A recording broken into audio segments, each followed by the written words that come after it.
So today we are going to go through my personal top 5 players in Super Bowl 56.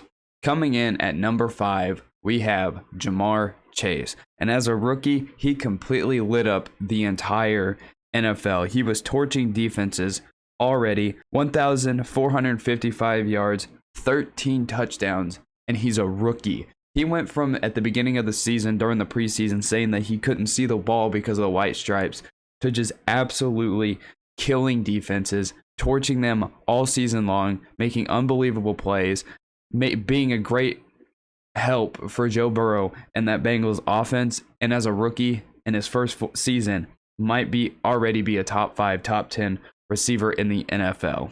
Coming in at number 4, we have Joe Burrow. Now keep in mind, he got injured last year, and this is his first full season that he's had an opportunity to start every game without an injury. Obviously, he rested the last week of the season, but to make the Super Bowl, second full year starting, really, really impressive. Mahomes did that as well. It's very hard to do, but Joe Burrow, he's just different, man. He's different. He's calm, cool, under pressure. And he did all of this while having zero protection all season long, having zero offensive line. And people made fun of the Bengals for not drafting an offensive lineman in the first round when they took Jamar Chase. But actually that pickup seemed to at least have some benefit of having a really good, trustworthy receiver that Joe Burrow can throw to. Now, obviously in the offseason, they have to invest in an offensive line or they're going to get Joe Burrow killed. But Joe Burrow, everything that he's done with zero offensive line, and it literally looked like he was made of butter out there against the Chiefs because he was just slipping out of everything. He became a playmaker late in that game. Joe Burrow, I have him at number 4. Coming in at number 3, we have Matthew Stafford. He finally got that burden off of his shoulder of never winning a playoff game. He went from never winning a playoff game to making the Super Bowl, defeating the Cardinals, defeating the Buccaneers, and then defeating the 49ers in the NFC Championship game.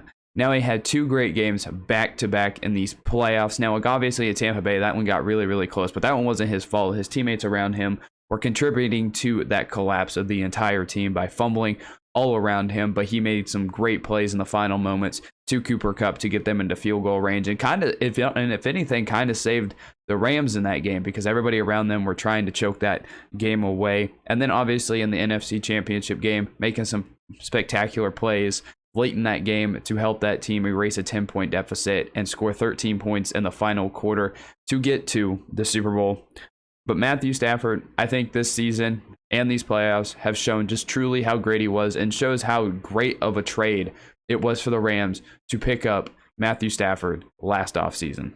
Coming in at number 2, we have Cooper Kupp, arguably the top wide receiver in the NFL right now, definitely top 3 in the NFL. He shredded defenses all year long, the Triple Crown winner, 145 receptions, 1,947 yards, and 16 touchdowns. And the thing is earlier this season, I was watching Cooper Kupp highlights from his time in college, and he really was not that fast of a guy. He's fast, but he's not the fastest, but his route running skills are just absolutely amazing. Like he had that, I think it was against the Jaguars or whoever team he played, he went completely in depth with, the type of route that he was trying to running, the scheming and everything. Like Cooper Kupp is one of the smartest wide receivers, but he's also one of the most dependable wide receivers. Obviously against the Buccaneers in the divisional round, he did have a couple drops and a couple fumbles there, or a fumble or so in that game.